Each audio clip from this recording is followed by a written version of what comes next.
Good evening, everyone, again for the second time today. It's about 11:30 here, and I guess I was motivated to do another chapter today. Because I have been slacking a little bit over the last month, I've only uploaded, I believe, one Taoism video and one Buddhism video over the last 30-ish days. So, let's go through 3 translations of chapter 16 of Tao Te Ching, and as always, go over what I think it might mean. So our first translation goes like this. The state of vacancy should be brought to the utmost degree, and that of stillness guarded with unwearying vigor. All things alike go through their processes of activity, and then we see them return to their original state. Then things in the vegetable world have displayed their luxuriant growth. We see each of them return to its root. This returning to their root is what we call the state of stillness, and that stillness may be called a reporting that they have fulfilled their appointed end.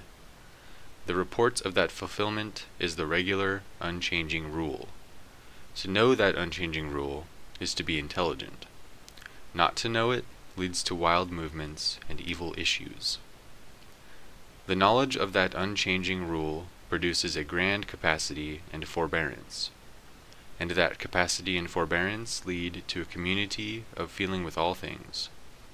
From this community of feeling comes a kingliness of character, and he who is king-like goes on to be heaven-like.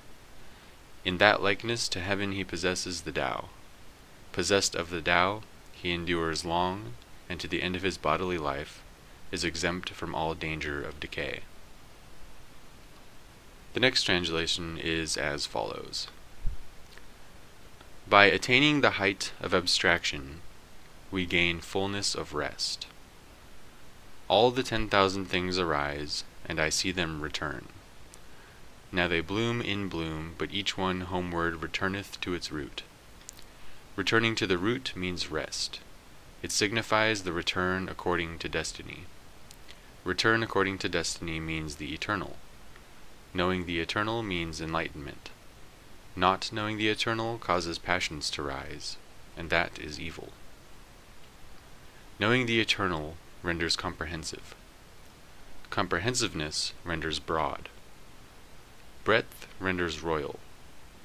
Royalty renders heavenly. Heaven renders reason-like. Reason renders lasting. Thus the decay of the body implies no danger.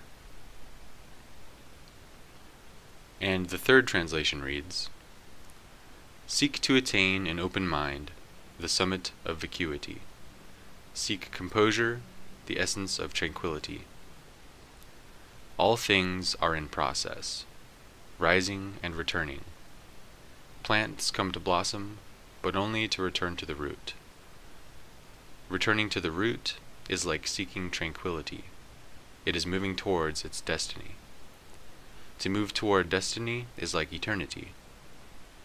To know eternity is enlightenment, and not to recognize eternity brings disorder and evil. Knowing eternity makes one comprehensive. Comprehension makes one broad-minded. Breadth of vision brings nobility. Nobility is like heaven. The heavenly is like Tao. Tao is the eternal. The decay of the body is not to be feared. So we are being told that we should empty ourselves of everything that we know and allow silence to overtake us. This seems to be one of the shiny nuggets of wisdom that the old masters left behind for us. And this also seems to be a major theme in these little talks that I record here. At least once per chapter, I am reminded of modesty, simplicity, silence, and letting go of baggage. The world of the 10,000 things comes and goes. It ebbs and it flows. The self watches all of this happening. The seasons change. and with that, the natural world blossoms and blooms. After a short-lived life cycle in which beauty naturally displays itself, plants wither and they die, returning to the soil from which they emerged. Now this process here, this returning to the soil, is to be understood as destiny. Everything has always followed this same path, and it always will. Knowing about this process, knowing about our limited time here as human beings, grants us knowledge. And it would seem that without this knowledge of impermanence, we are set up to live a life that is stained by the constant fear of death. We will run around in circles. We will come up with anything else that makes us feel invincible and everlasting.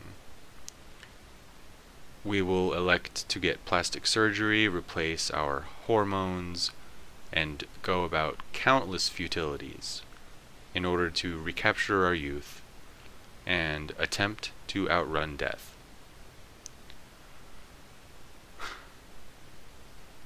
Wouldn't it be easier to just accept what is true?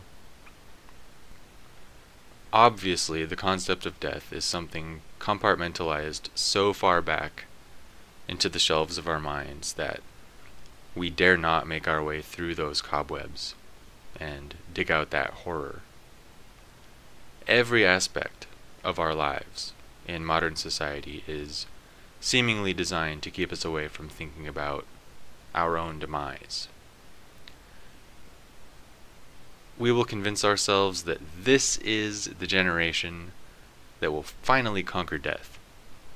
This is the generation that will figure out how to upload human consciousness into silicone and copper. We'll figure out a way. I just know we will. But is that really what we want?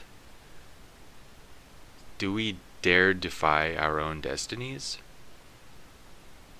Is death something so unspeakable that the mere mention of it, sounding like a relief, is to be considered pessimistic? Well, I say that a life well lived is a life worth dying for.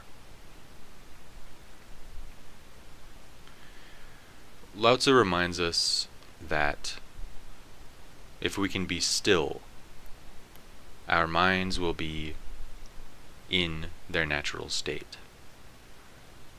And by this, it is meant that our minds will be at ease rather than filled with constant overthinking and